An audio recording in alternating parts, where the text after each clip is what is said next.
Motivation, the why. The author defines motivation as the purpose one has for taking action and the energy required for someone to behave in a particular way. There are 3 lies about motivation. Lie number 1 is that motivation is fixed. In truth, you can increase your motivation. Lie number 2, you have to enjoy something to be motivated to do it. The truth is that, quite simply, all you need to do is have a strong enough reason to do that thing, even if you don't enjoy doing it. If any of you have seen the movie The Pursuit of Happiness, then you will know this to be true. Lie number 3, motivation is something I either have or I don't have. But in truth, motivation can be created. So, according to Limitless, the formula for motivation is simple. Motivation equals purpose times energy times small steps. So we need a clear purpose. We need energy to get it done. And we need small, simple steps, S3, to prevent us from getting overwhelmed and paralyzed. Let's go a little bit deeper into purpose. As we established earlier, we don't have to enjoy something to be motivated to do it. However, you do need to have a clear purpose for why you are doing something. You can ask yourself, why must I study this? Or why must I learn this? The book also outlines not to get confused between passion and purpose. Your purpose is what you're here on earth for, and maybe it is to help people. So the author Jim's passion is learning, but his purpose is teaching people how to learn. So do you know your purpose? If you don't, that's fine, but maybe you can write down a few ideas as to what it may be. And if you're struggling to find your why, then there is a great book that I would suggest by Simon Sinek, which is called Start With Why. You can also check out his other book, which is Find Your Why. I recommend this book if you're struggling to find your purpose in life. Who do you think you are? They say the 2 most powerful words in the English language are the shortest, I am. Whatever you put after those 2 words determine your destiny. If you tell yourself you're a slow, inefficient learner, your subconscious mind will manifest that into reality. Instead, try telling yourself, I'm a fast and efficient learner. Write down a few I am statements that might steer your motivation and growth in the right direction. Stephen Covey, the author of The 7 Habits of Highly Effective People, also talked about how important and beneficial I am statements can improve your life. Lastly, on purpose, having a hierarchy of values in your life. For the author, Jim Kwik, his values are love, growth, contribution, and adventure, and they are in that same order. His values allow him to choose what things to pursue in life and what things to deny.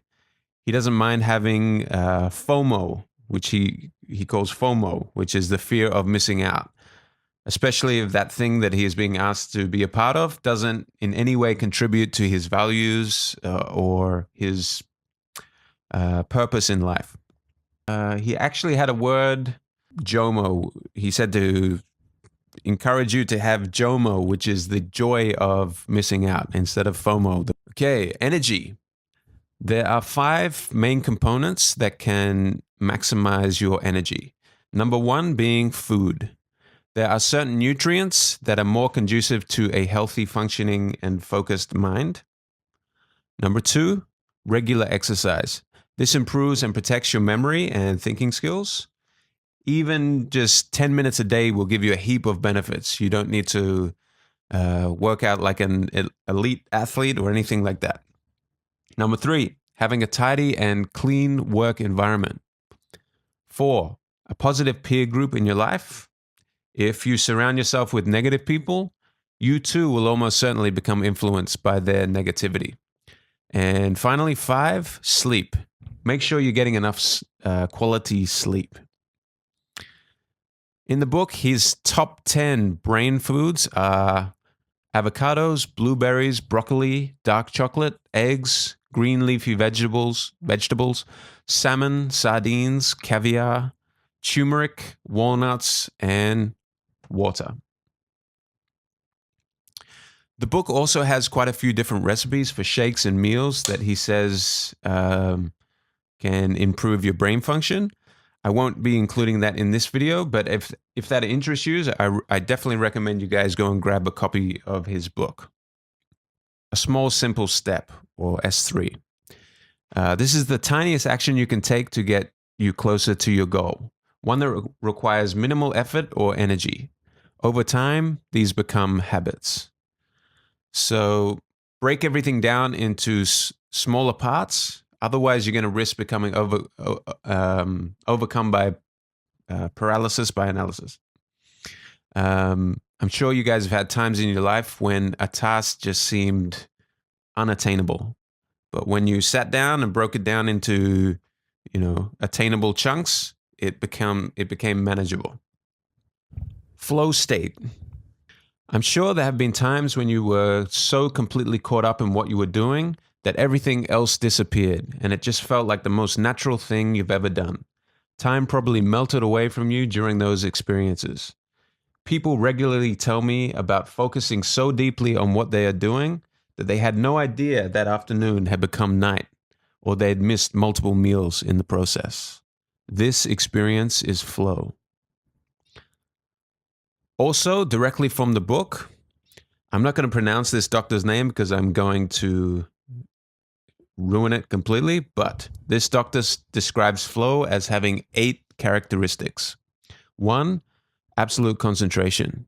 2, total focus on goals. 3, the sense that time is either speeding up or slowing down. 4, a feeling of reward from the experience. 5, a sense of effortlessness. 6, the experience is challenging but not overly so. 7, your actions almost seem to be happening on their own.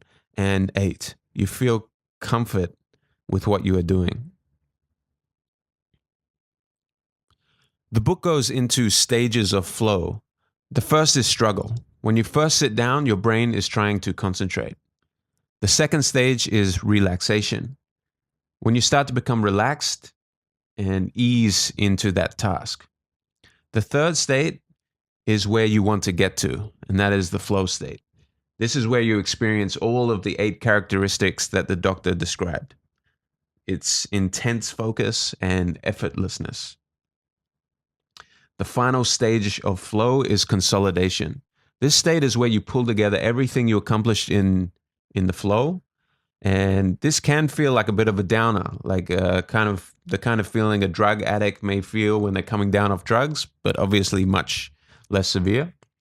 And this is because all of the happy chemicals you were experiencing during the flow state. So, how can we find the flow state faster and more efficiently? The first thing you can do is to eliminate all distractions. So you want to declutter and tidy up your workspace. Believe it or not, every object and different color in your peripheral vision is competing for your brain's finite energy. So a messy desk with many different objects and colors will make your brain more fatigued than having a tidy, clean desk without any distractions. And this is essential that all distractions are eliminated, because it can take almost 20 minutes to refocus and get back into the flow if you get kicked out of it by a distraction. So make sure you do whatever you can to eliminate any potential distractions. Next, allow enough time. If you're serious about getting into a flow state, ideally what you want to have is around 2 hours, but at least 90 minutes.